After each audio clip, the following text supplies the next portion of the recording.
Salut les amis, j'espère que vous allez bien.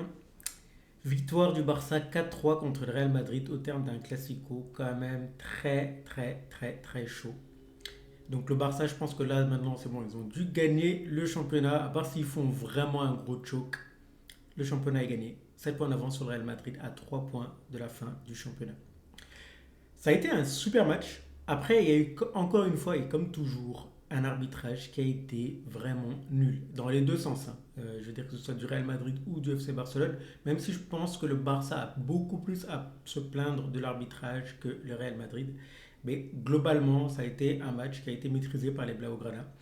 Et le Real Madrid n'a pu exister que dans des contres ou à la profondeur. Mais sinon, ouais, le Barça a été impressionnant et même mené 2-0, ils ont été capables de pouvoir revenir et remporter ce match.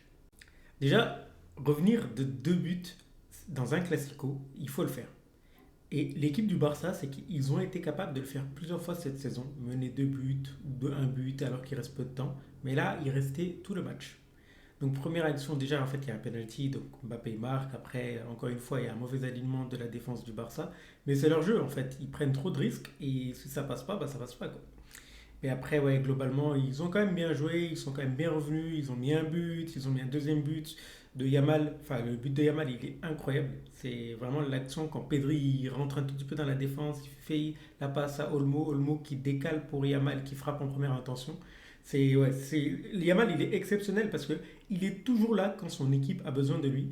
Et je trouve qu'il a atteint un niveau qu'on n'a jamais vu à 17 ans. On a eu beaucoup de très bons joueurs et j'avais dit dans une autre vidéo, mais le niveau qu'il a atteint est assez exceptionnel parce que il marque, il dribble et il fait des passes de malade. C'est-à-dire que si jamais Rafinha finissait les actions que Yamal lui a données, Yamal aurait pu être à un but et deux ou trois passes décisives. C'est assez exceptionnel et vraiment c'est un joueur, on ne pourra pas arrêter de parler de lui parce que le niveau qu'il a, il est vraiment très très très très bon. Mais après, pour continuer, ouais, je pense que le Real Madrid, bah, ils ont quand même pas lâché malgré tout. Le Barça est revenu à 4-2, mais le Real a continué à son plan de jeu. Ils se sont dit qu'ils peuvent continuer à faire mal en jouant dans le dos de la défense. Ce qui a été le cas plusieurs fois, hein, parce que déjà, il y a eu le jeune qui est rentré qui a loupé une occasion. Mbappé, à la fin, il a loupé une occasion parce qu'il était couvert par Baldé, si je ne me trompe pas. Donc, ça montre clairement que le Real Madrid pouvait faire 4-4 sur ce match. Vraiment, il pouvait faire 4-4, mais c'est quand même dingue, hein, le fait que le Barça puisse se faire prendre autant de fois derrière le dos. C'est le plan de jeu du Real Madrid. Et voilà. Après, il faut aussi savoir que ça reste un aveu de faiblesse de la part du Real. Parce que le fait de refuser le jeu catégoriquement à ce point, dans un classico, regardé par tout le monde, ça montre clairement que l'équipe, elle n'a pas la qualité technique pour pouvoir jouer contre l'FC Barcelone. Et ça se trouve, peut-être même que c'est un bon choix d'Ancelotti. Parce que c'est vrai que si jamais l'équipe continuait à essayer de jouer le jeu, peut-être qu'ils auraient perdu la balle et se seraient pris des contres cette fois-ci du FC Barcelone. Mais être capable de mettre autant de buts dans un match, voilà, c'est quand même pas si mal que ça pour le Real Madrid parce que c'est passé à peu de choses de pouvoir égaliser et de pouvoir encore croire à la victoire du coup, dans la Liga, mais ça n'a pas été le cas. Le Barça a été très fort et ça, on peut pas leur reprocher. Et sinon, individuellement, pour parler des joueurs, comme je veux dire, Yamal, incroyable, ça, il n'y a rien à dire là-dessus, mais c'est surtout des joueurs comme Pedri. Je pense qu'il faut aussi le dire. Pedri, le contrôle du milieu de terrain qui est là est assez exceptionnel. Il gère quand même bien le tempo, même si sur la fin, on l'a senti très, très, très fatigué, mais il a été assez exceptionnel dans son match, encore une fois. Côté Barça, ouais, il y a qui d'autre? Il y a Rafinha qui a quand même fait un bon match, il a marqué deux buts, mais il a quand même aussi beaucoup loupé. Je pense qu'il aurait pu mettre trois, quatre buts dans ce match.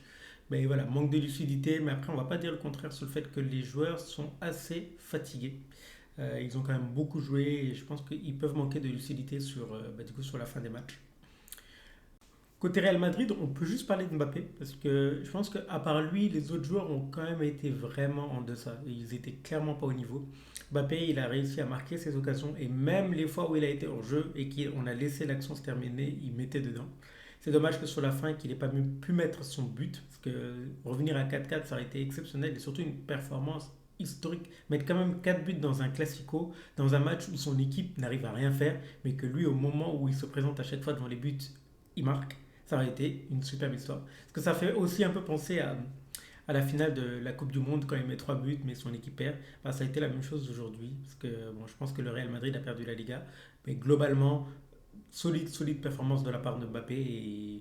Je pense que beaucoup le critiquaient, moi le premier, parce que je pensais que son jeu avait beaucoup de mal à prendre au Real Madrid, mais le temps en fait de s'acclimater, il fait une deuxième partie de saison exceptionnelle. Il est maintenant Pichichi de la Liga, et je pense que c'est quelque chose qu'il va aller chercher, qu'il va aller gagner. Mais ouais, vraiment solide performance de sa part. Et sinon, pour le reste des joueurs du Real Madrid, comme j'ai pu dire, il y a vraiment personne en fait d'autre sur qui on peut parler. Ils n'ont pas été au niveau, que ce soit Valverde, que ce soit Vinicius, même derrière, que ce soit Tchouaméni ou Asensio, ils n'ont pas été bons. Asensio a fait quelques couvertures parfois, mais c'était clairement pas au niveau d'un match comme celui-ci. Et donc voilà, c'était un court débrief, mais je tenais quand même à le faire parce que c'est un gros match et je pense que c'est intéressant de pouvoir partager ce que je pensais. J'espère que la vidéo vous a plu les amis. N'hésitez pas à vous abonner, lâcher un like et un petit commentaire. Ça aidera pour le référencement et surtout pour développer la chaîne. Et on se recapte du coup le week-end prochain pour les prochains matchs. D'ici là, prenez soin de vous et à bientôt. Ciao.